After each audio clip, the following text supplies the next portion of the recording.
Caddy co-stars helping me celebrate 125 countries, 100 scuba dives, 4 specialties. Hey! Wasn't that bad? Huh? Okay. Alright. She is acting amok today, so I shall change my perspective a little bit.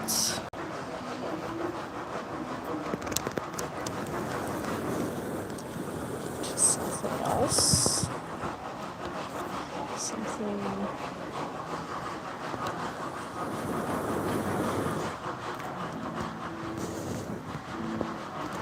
palatable, like that. Alright.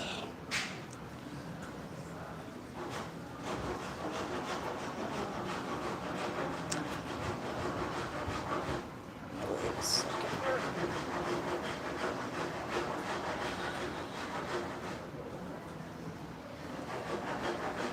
Alright.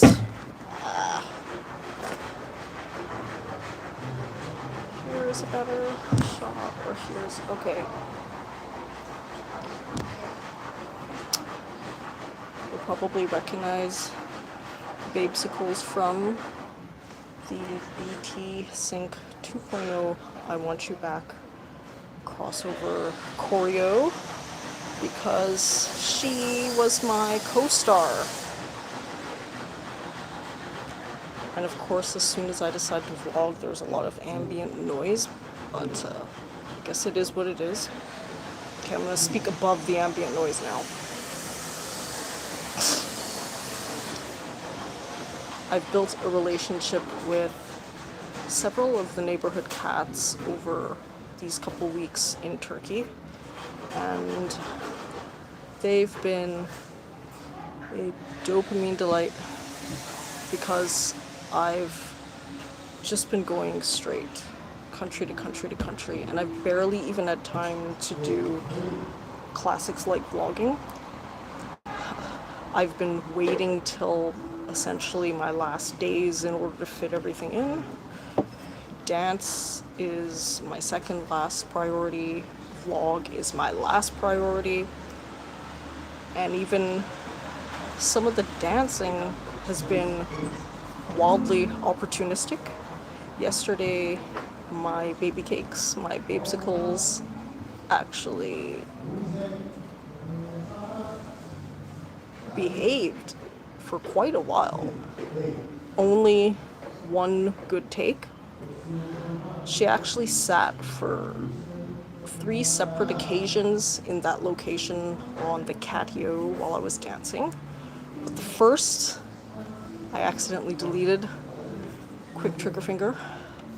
The second and third happened in quick succession. She gave me the third, and the third ended up being the one I posted. And I'm actually quite happy enough with the result, because I really threw it out there, combining some new choreos together. The BTS 2.0, I literally just learned. And also the NSYNC I Want You Back, Brotherhood IDL Steezy edition. I mean, yeah, that one I also just learned, but it's my 3rd iteration doing that one, and I really had to switch up the song because I Want You Back has been too many times. Like, I'm sick of that song.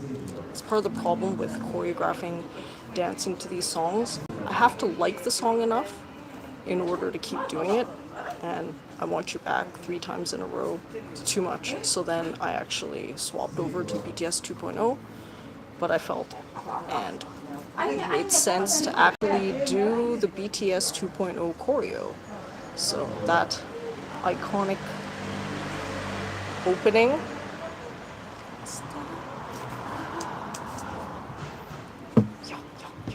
Yeah. I mean, when my takes counted, I actually was able to perform it well enough, but Is it up to the Army's expectation? Probably no. The Army is well known to be quite annoying about these types of things. I'm just a hobby dancer, so chill out. Nobody's trying to audition for K-pop or anything. Yeah. Alright, some people in chat are being extremely aggressive here. Dong Nguyen said hi. So hi. And Kel said hi. So hi. Hi to everybody. Yeah. See, real life people who know me are gonna be particularly annoyed at my delayed response for actual people. But that's because vlogging live is easy to just throw out verbal commentary. Everyone else is expecting more than I can give at this point. So anyways, what's going on? What's going on? Yeah, as my caddy co-star and I revealed, I am in this vlog delayed, or still currently celebrating, country 125, which was Moldova, scuba dive 100, which was part of my deep specialty, the Princess Island at oohh-ed, Big Island, and 5 total specialties, 4 consecutive specialties this trip. Last year, the Maldives threw in a free nitrox because I was doing liveaboard, and I've explained before that on repetitive diving, multiple dives a day, multiple days in a row, 6 days straight, 3 to 4 times a day, you must, or at least I must dive nitrox. I noticed a difference right away because on my deep specialty, I went back on air and did 4 dives with 1 day in between rest, all dives above 30 meters and 1 above 35 meters. That just wiped me out, I think. I think that's the difference because, well, was that the difference? Because also in this deep specialty, my instructors have been difficult on these specialties.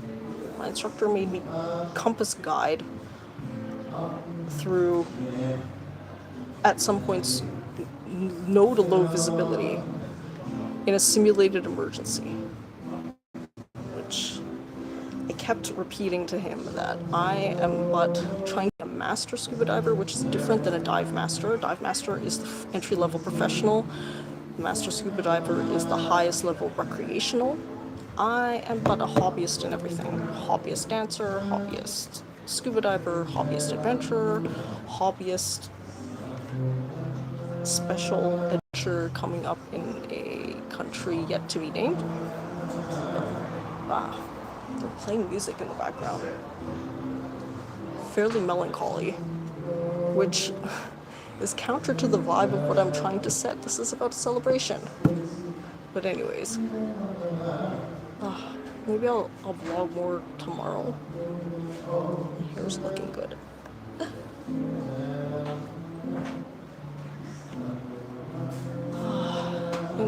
In any case, yes. Especially doing the dive specialties has taken a lot of energy away from literally everything else. Everything else has taken a back seat. And I've prioritized scuba by way of sleep. I've been extremely picky. But look at these terrible metrics that I'm posting. Like, this is me being Brian Johnson. Okay, Brian, trying to be a sleep athlete. Look what's going on here. Here's my sleep tracker from last night. Actual sleep time, we're aiming for 7 hours. What is this 4.5 bullshit? And trust me, I've been in bed by 9:30 p.m., widening the window as much as possible to just before 9 so that I can wake up in time for my 100K lux into the eyes and morning sunlight.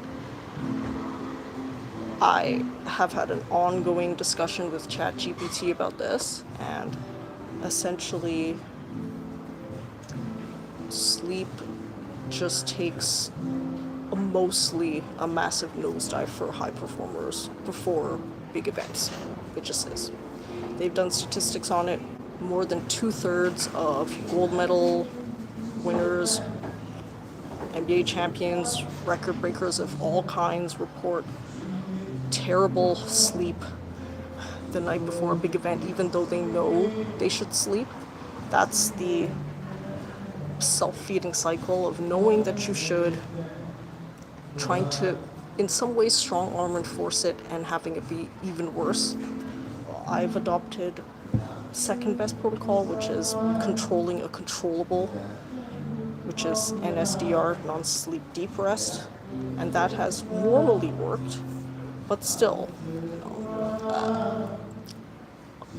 why be so dedicated, especially on days with no events, is because I feel much more relieved having built a large sleep buffer in the days and weeks surrounding the events, so that on a one-time pre-event night, I can take bad sleep on the nose. Well, I have to, because realistically, before important dive days, only this season have I become a little more consistent in about 50% of pre-dive days having 7 hours. Before I was complete shit show, even despite all the good sleep hygiene. So I'm trying my best here. I really am. I am. And oh, is this? Where's my bestie? She's gone. But yeah, then now I'm gonna post the behind the scenes where bestie was actually so well behaved yesterday, all up in my lap, loving on me. Because today she's just sort of in and out, wants a pet, like half a pet, and then she walks away. So it is what it is. But yeah, I think also just being on this high of so many milestones combining together has also done a trash bag on my sleep. I'm extremely excited at everything that's happened, and more, actually, some might argue that I'm building towards probably the most exciting in the next country. Like, it's arguable, because I've done this same adventure in 2024, where, as a teaser, I accidentally broke a speed record. So, hi to Yi, yes, and yeah, partly to the vlogging has been important that I want to do, because it helps me process everything that I'm going through. Otherwise, it's just like a high after a high after a high, and it's actually quite hard to manage all of that emotion without offloading, downloading it somewhere. I don't understand, ma'am. Okay, that's fine. Yeah, I live a N of 1 cowboy lifestyle, so yes, it's hard to understand. Trust me, I've tried. I'm actually also actively always in mental health support. That's actually something important that I should mention more if I have time. You know what? I have time. I'll go longer. People always think that it's just like happy, oh, you do all these amazing death-defying extreme sports, but one thing that I have added and always have had ever since becoming a solo adventurer in my repertoire is mental health support. So yeah, that's something that I think is actually important, because you're never going to find people around you who understand what your lifestyle is like, and quite honestly, it's never their job, just like never my job to understand other people.